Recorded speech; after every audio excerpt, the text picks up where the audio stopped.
Bismillah. Assalamualaikum warahmatullahi taala wabarakatuh. Alhamdulillah rabbil alamin wassalatu wassalamu ala asyrafil mursalin wa ala alihi wa sahbihi wa ala. Nawaitu ta'an wa ta'lim tazakku tazkir wa nafantifa. Al-ifadah wal istifadah wal hasa ala tamassuki bi kitabillah sunnah rasulillah. Rabbi shrah li sadri yassir li amri wa hlul 'uqdatam min lisani yafqahu. Assalamualaikum warahmatullahi taala wabarakatuh. InsyaAllah kita menyambung kembali perbincangan kita, muzakarah kita dalam kitab Penawar bagi Hati, iaitu pada muka surat 38 pada bab keempat pada menyatakan dengki. Qala muallif rahimahullah, bab yang keempat pada menyatakan dengki. Bab yang keempat daripada bab-bab yang berkenaan dengan sifat-sifat mazmumah, sifat-sifat penyakit hati ataupun najis yang maknawi. Kalaulah najis yang hissi, najis yang kita nampak dengan mata kepala kita, kita cium dengan bau dia, dengan kita lihat dengan mata kita sangat keji, bau sangat tidak, tak dapat kita nak biar dia, maknanya kita lagu mana kita akan singkirkan.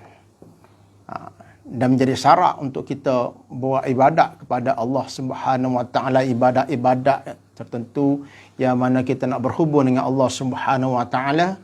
Kita perlu bersihkan tubuh kita daripada najis, najis hissi. Begitu juga najis ma'nawi, dalam kita nak beradab kepada Allah Subhanahu Wa Taala, najis yang tak nampak dengan mata kepala kita, itu sifat-sifat mazmumah, sifat-sifat yang tercela. Dan antara sifat yang tercela insya-Allah kita bincangkan pada malam ini ialah dengki, itu hasad. Qala muallif rahimahullah, bermula dengki itu. Jadi apa makna dengki? Kadang-kadang kita sentiasa apabila kita dengar perkataan dengki, hasad masuk dalam pemikiran kita satu perkara yang negatif, satu perkara yang kita pun rasa jijik, rasa perkara ni tak molek, dan kita sentiasa kadang-kadang seorang itu sentiasa kata orang lain hasad, orang itu hasad, orang ni hasad, orang itu dengki, sedangkan kita tak khabar diri kita sendiri ada sifat hasad. Jadi hasad, makna hasad, kita lihat kepada apa makna hasad dalam ilmu tasawuf. Tasawuf yang mana ambil fahamannya daripada nas. Jadi bermula dengki itu iaitu mencita-cita. Makna dengki itu iaitu mencita-cita. Seseorang itu mencita-cita atau menginginkan akan hilang nikmat daripada orang lain. Dia inginkan nikmat yang ada pada orang lain, sama ada nikmat dunia atau nikmat agama.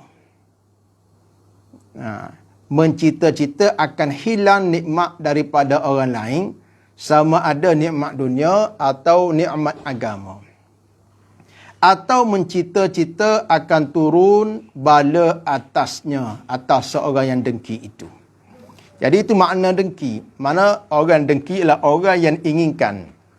Orang yang cita-cita ada dalam hati dia satu perasaan, satu keinginan supaya nikmat yang ada pada orang lain, hak dia dengki, boleh jadi seteru dia dan sebagainya, hilang, tak ada. Jadi sama ada, tak kiralah, sama ada nikmat itu nikmat yang berupa keduniaan, macam kesenangan, kekayaan, kebahagiaan dan sebagainya, kesihatan dan sebagainya, ataupun agama. hilang. Supaya hilang, supaya tak ada. So, atau menginginkan orang yang didengki itu ditimpa, diturun bala, ditimpa musibah. Kalau timpa musibah dia kata padai muka. Padai muka. Dia suka. Dia terbit. Jadi perkataan tubik perkataan padai muka tu atau sengih atau suka itu manifestasi ataupun yang terbit daripada perasaan yang hasad. Jadi hasad dengki, antara apa yang kita dapat hasad dengki ialah kita seorang itu berangai-rangai menginginkan hilang nikmat orang yang dia dengki. Jadi Ibn Hajar Al-Asqalani sebagaimana naqal oleh kitab Qalbus Salim, bahawa Ibn Hajar Al-Asqalani dalam kitab Fathul Bari menyatakan hasad adalah seorang berangan-angan hilang nikmat daripada orang yang berhak. Orang yang berhak. Kadang-kadang orang tu diberikan nikmat, contoh kekuatan dan sebagainya, tetapi dengan sebab kekuatannya itu dia menzalimi orang lain. Menzalimi orang lain, buat kezaliman. Itu cerita lain. Kita nak biar dia hilang kekuatan itu supaya tidak zalim pada orang lain lagi. Itu cerita lain. Ini orang yang berhak. Dia hilang. Maknanya ia angankan supaya hilang nikmat daripada orang yang berhak. Kata Ibn Hajar Al-Asqalani. Imam Nawawi pula mengatakan bahawa hasad dengki adalah seorang yang berangan-angan hilang nikmat daripada saudaranya, tak kiralah sama ada nikmat dunia ataupun akhirat. Baik. Sabda Rasulullah ada. Dan iaitu hasad dengki, sifat hasad dengki itu haram, lagi dosa besar. Hukumnya haram. Haram. Haram. Lagi dosa besar. Dosa besar. Dosa besar ni dosa yang tak dapat tidak. Kita kena bertaubat untuk hilangkan. Untuk kita bersihkan, perlu kita bertaubat.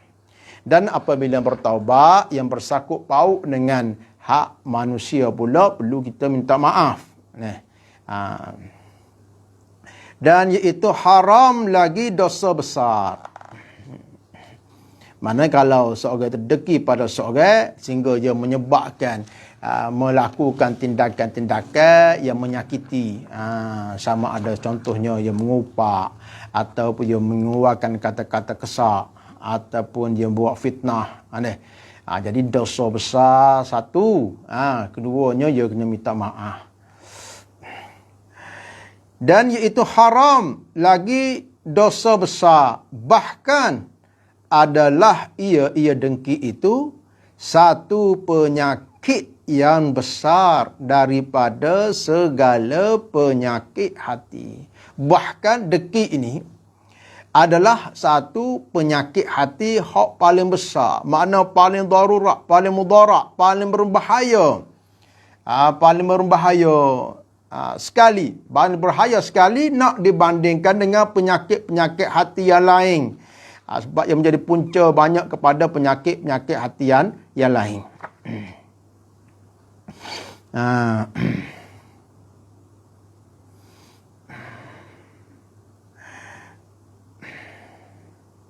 Imam Al-Ghazali rahimahullah, dia kata dengki itu terjadi sebab pada sifat dendam. Sifat dendam, dan dendam itu terjadi daripada sifat marah. Sebab itulah munasabah. Munasabahnya musannif pengarang memasukkan bab dengki ini sebab pada bab marah. Mula mari marah. Mari marah, mari rasa dengki.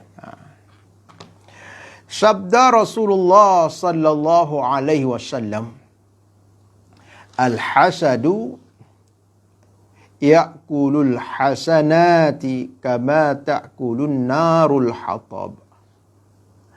Artinya, dengki itu memakan ia akan segala kebajikan. Akan segala kebajikan makna segala pahala lah. Seperti memakai, buat misal, lagu mana pasal makan tu. Moga hasad ni ya bukan benda hissi. Bukan benda kita nampak, bukan masih makan. Tapi kenapa disebut hasad ni makan hasanah?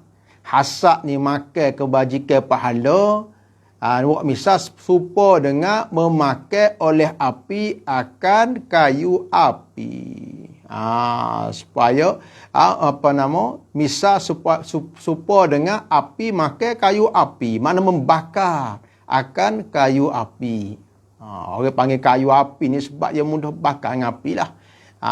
Mudah bakar dengan api. Jadi maknanya makan sini maknanya dah disebut sini dikehendaki dengan makan di sini membinasakan. Maknanya kalau binasa tak ada lah. Mana hilang. Hilang amal kebajikan. Seorang buat kebajikan banyak mana, tetapi amal kebajikan dia tu terbakar serupa dengan api. Apa membakar? Perasaan hasad. Sifat mazmumah hasad yang ada dalam diri itu, yang mana tidak disingkirkan, tidak dibersihkan, tidak diubati, akan membakar pahala-pahala kebajikan-kebajikan yang ada, yang dilakukan oleh orang yang mendengki itu. Cukuplah pada tengok tu, nak katanya bahaya, nak katanya besarnya darurat bahayanya penyakit dengki ni. Penyakit dengkinya. Dan sabda ya Rasulullah sallallahu alaihi wasallam, la tahasadu wa la taqata'u wa la tabaghadu wa la tadabaru wa kunu ibadallahi ikhwana. Arti sabda Nabi, arti kat Melayu, jangan dengki. Jangan dengki setengah kamu akan setengah. Jangan la tahasadu la nahiyah. Makna jangan, larang dengan makna haram ni. Dengan makna haram. Ijma' ulama kata dengki ni haram. La tahasadu, jangan dengki setengah kamu akan setengah. Kalau bahasa, kerana orang bahasa standard kak, jangan saling mendengki. Jangan saling mendengki antara satu sama lain. La tahasadu, kata wazan tafa'alu. Wazan apa ngai? Ba' mufa'alah. Maknanya saling dengki mendengki. Masyarakat apa nak? Tu berdeki A berdeki dengan B berdeki dengan C berdeki dengan D berdeki dengan A, saling berdeki mendeki. Sebab permusuhan lah, sebab tak buah hati. Jadi saling dengki mendengki, saling hendak menginginkan antara satu sama lain itu hilang akan nikmat. Sedangkan nikmat tu Allah Subhanahu Wa Taala tentukan bagi. Allah Taala bagi. Tapi orang yang dengki dia tak puas hati. Nak kiranya dia tak puas hati siapa? Tak puas hati dengan orang yang bagi nikmat. Itu nak kira tak? La tahasadu ni sahih dia sini. Dalil dia la tahasadu. Ada musannif mari belaka lah. Atau terjemah belaka. Wala taqata'u, dan jangan memutuskan rahim setengah kamu akan setengah. Jangan saling memutuskan silaturrahim. Jadi orang yang memutuskan silaturrahim akan hilanglah, akan luputlah akan kebaikan nikmat silaturrahim itu, menghubungkan silaturrahim. Orang yang menghubungkan silaturrahim akan saling berkasih sayang, akan meluaskan rezeki. Dalam hadis, dalam makna hadis yang lain, dengan sebab menyambung silaturahim akan meluaskan rezeki, akan memanjangkan umur, memanjangkan umur dengan makna umur jadi barakah. Umur jadi barakah. Umur tu harta tu dah kedah berapa tu. Jadi maknanya umur dia jadi barakah. Dan Allah Ta'ala bagi taufik dalam dia nak mengerjakan ibadat. Tapi kalau orang memutuskan rahim, akan hilanglah nikmat keistimewaan orang menghubungkan silaturahim. bahkan berdosa memutuskan silaturahim. Dalam hadis yang lain, makna hadis yang lain, tidak masuk syurga orang yang memutuskan silaturahim. Wala tabaghadu, dan jangan marah setengah kamu akan setengah saling marah memarahi orang itu marah orang ini, marah pula ia tidak sekadar marah dengan kalau marah B ia tak padan dengan begitu jah zaman lah ni. Dia ayak aku pula kat media sosial dah, semua seluruh dunia, public seluruh dunia tengok dia marah. Ini marah kau seorang aja. Apa dia papa ke marah dia? Ada apa dia papa epuh ya aibkan dan sebagainya. Masya-Allah. Zaman ni. Zaman gitu, zaman tak ada media sosial ni tak ada begitu. Marah juga, tapi zaman ni enggak ada marah ya habis. Ada marah habis semua orang menapuk ni. Menyebarkan permusuhan, menyebarkan kebencian. Menyebarkan menunjukkan kemarahan pada sembah orang tak kenal pun orang dia marah dia poyak belaka ni. Ni fitnah akhir zaman ni. Jadi kemarah ni ada kebinasaan yang sangat besar di dunia dan akhirat. Sebab itulah orang yang menahan akan kazimi akan marah itu akan beroleh pahala dan keuntungan yang besar.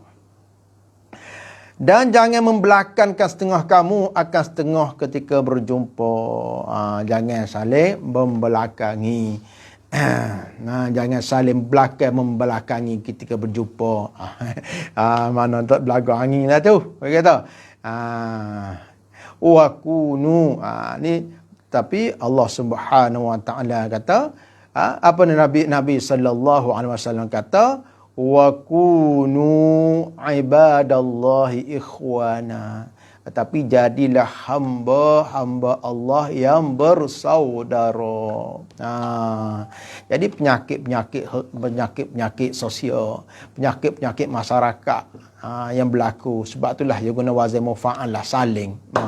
Kerja bukan seorang ni jadi penyakit dalam masyarakat. Penyakit dalam hati ia membarah, jadi memasyarakatkan sifat-sifat mazmumah hati yang berpunca daripada hati seorang yang apabila orang itu berpenyakit, orang ini berpenyakit, ia berjakit juga. Seperti COVID juga ni. Ia membarah. Jadi saling mendengki, saling memutus silaturahim, saling membenci, saling dengki-mendengki, saling membelakangi. Nabi kata, jangan la tahasadu, jangan saling dengki-mendengki, wala taqata'u, jangan saling memutus silaturahim, wala tabaghadu, jangan saling marah-marah, wala tadabaru, jangan saling membelakangi. Tetapi Nabi kata, wa kunu ibadallahi ikhwana, dan jadilah hamba-hamba Allah yang bersaudara. Qala muallif rahimahullah, dan bersabda ia Rasulullah sallallahu alaihi wasallam,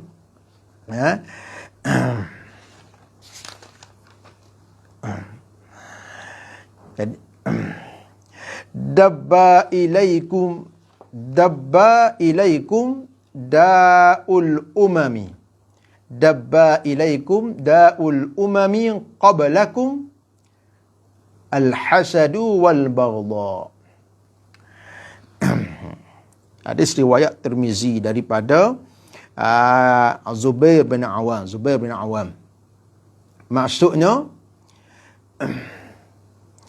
artinya berjalan kepada kamu, Rasulullah kata, berjalan kepada kamu penyakit segala umat.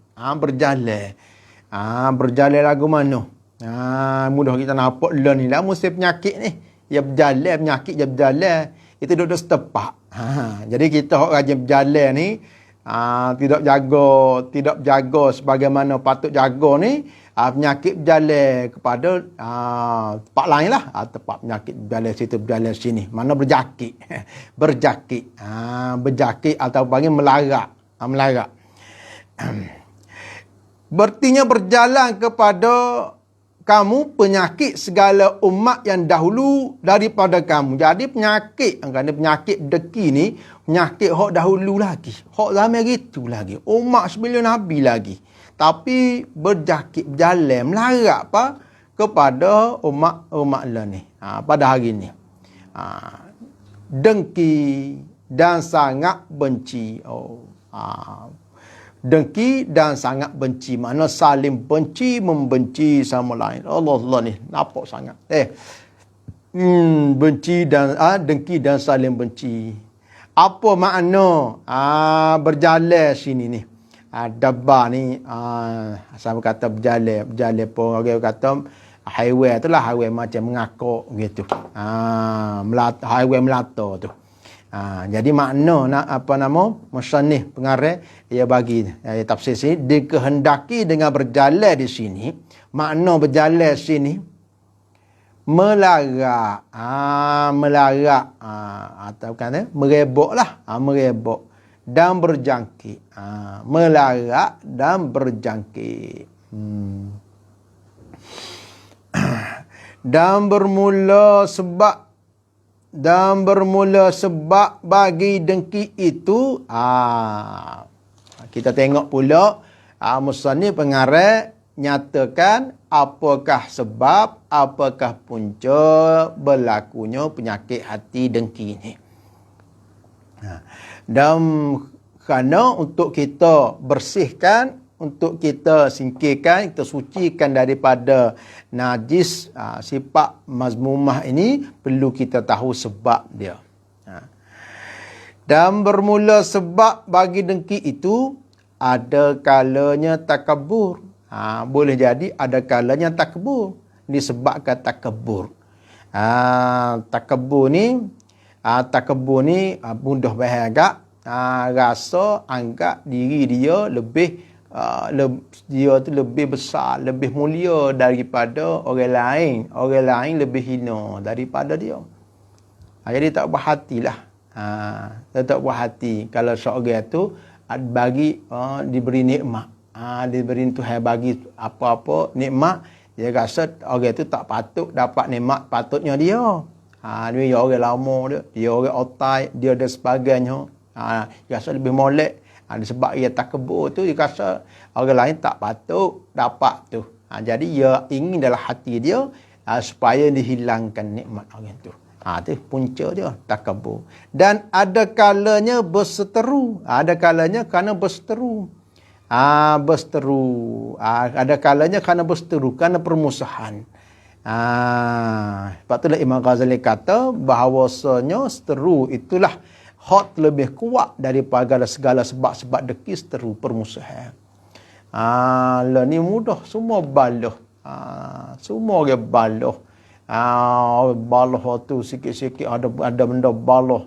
Benda-benda kecil-kecil musim banjir ni pulak, mari pulak baloh pulak gua ni. Benda kadang-kadang benda-benda kecil-kecil. Mari gua tu baloh tak sakut paut baloh. Mon buat baloh. Dengan ulama-ulama dulu pun buat baloh juga. Semua nak cari baloh. Ni boleh menyebabkan punca kepada dengki.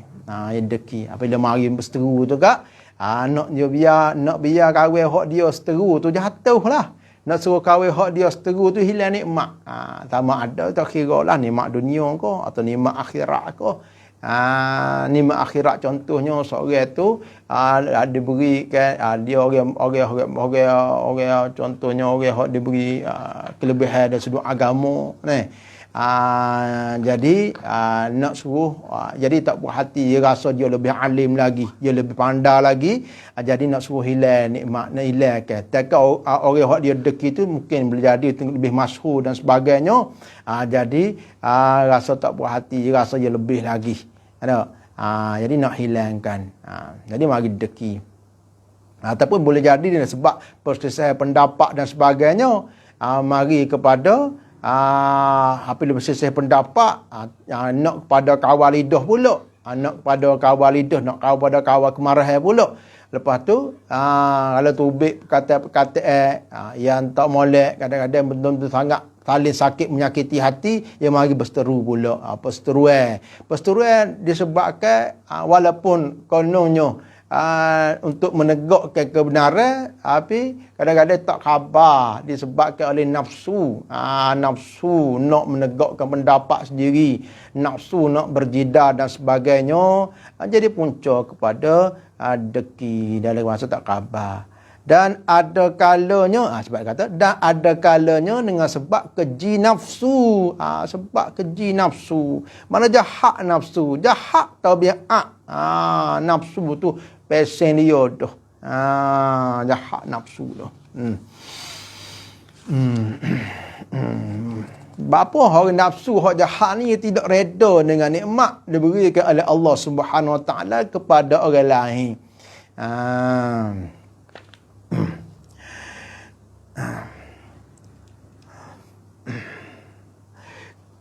Tu sebab dia. Pertamanya takabur. Ada kalanya sebab seteru, ada kalanya disebab keji nafsu. Ada sebabnya kalau keji nafsu.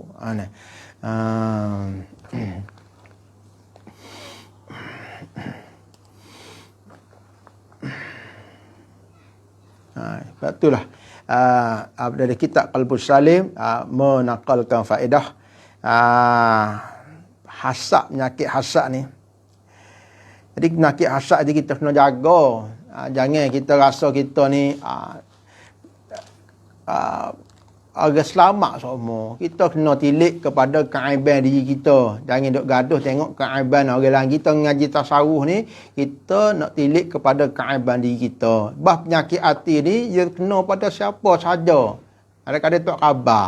Hak penyakit tubuh badan ni, COVID ni, contohnya kita tak nampak. Siapa-siapa tak kena, kita kira siapa. Kena belakang. Kalau tak jaga, tak kira siapa. Begitu juga penyakit hati ni, kalau tak jaga, kena pada siapa-siapa. Walaupun ulama sekalipun.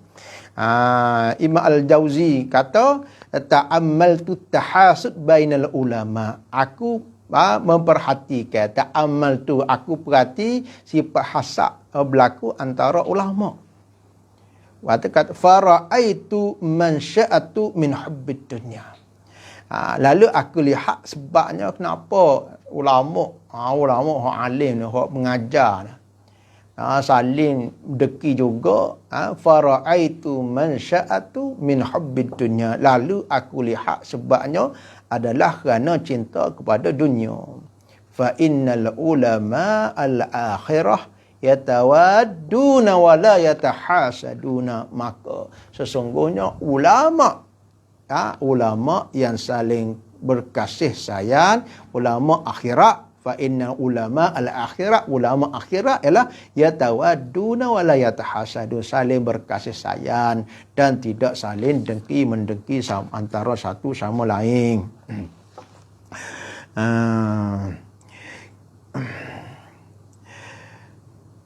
Kerana kike iyo kerana ilah pada apa dia ni?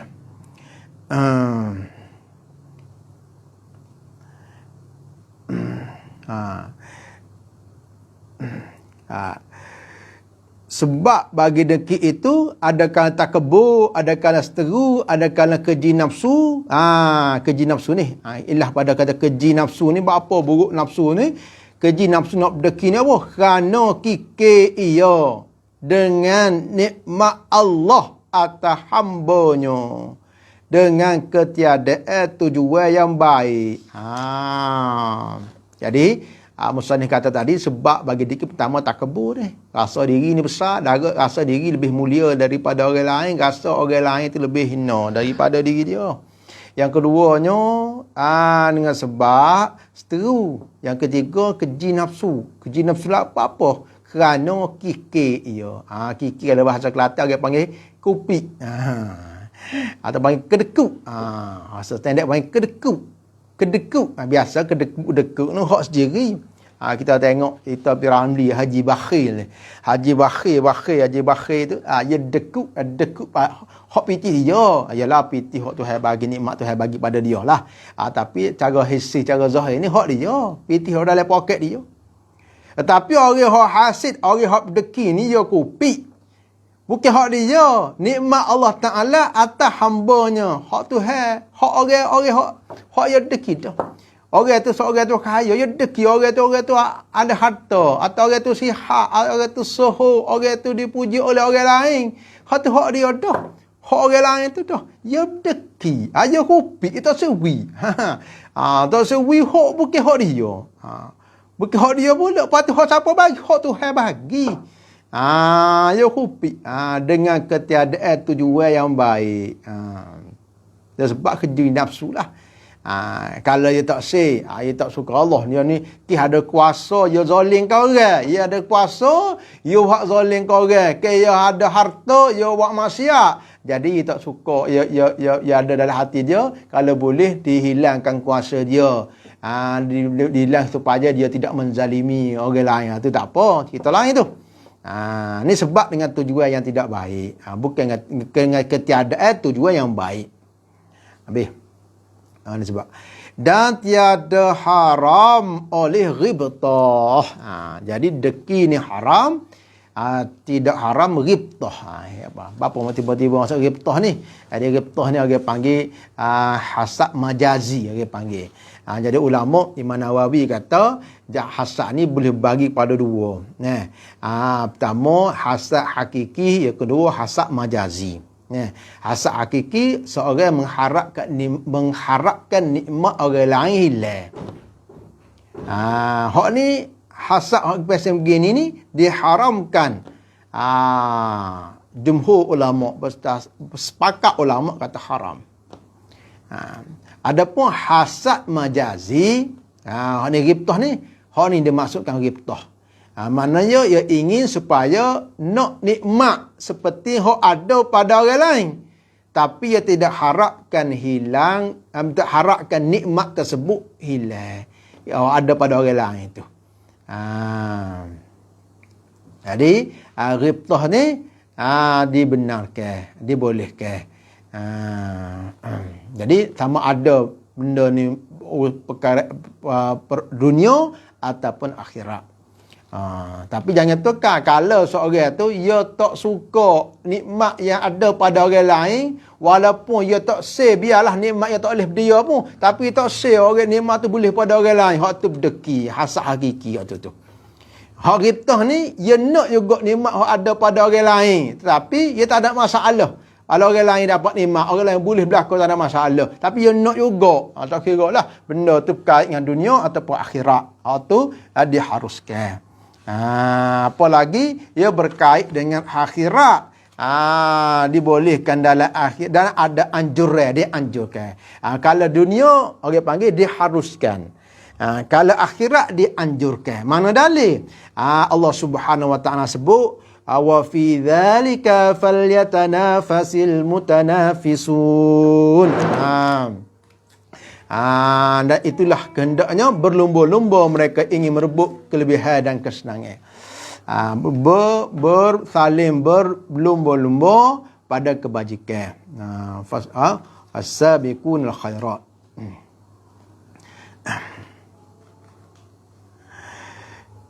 Dan tiada haram oleh ghibtah. Dan iaitu, ghibtah itu, bahawa engkau mencita-cita akan nikmat yang seperti nikmat orang lain. Dengan ketiadaan hilang nikmat daripada orang lain itu. Itu dah. Itu ghibtah. Ataupun panggil hasad yang majazi. Bukan hakiki. Dan harus bahawa engkau kasih hilang nikmat daripada mereka yang minta tolong ia atas mengerjakan maksiat dengan nikmat itu. Ini masalah mereka. Harus boleh engkau kasih. Makna kita cita-cita ataupun kita ingin, kita nak supaya hilang nikmat seorang. Asalnya tak boleh. Kita nak supaya hilang nikmat seorang lain. Hal ini diharuskan apabila orang minta tolong ia, mana dengan mempergunakan nikmat. Orang yang ada nikmat, contoh kekayaan ataupun kekuasaan, ia buat maksiat dengan nikmat itu. Ia buat maksiat dengan nikmat itu. Kita nak biar hilang. nikmat tu supaya dia hentikan maksiat. Contohnya dia ada kekuatan, orang ada kuat, dia dok katok orang, kerja dia katok orang semua.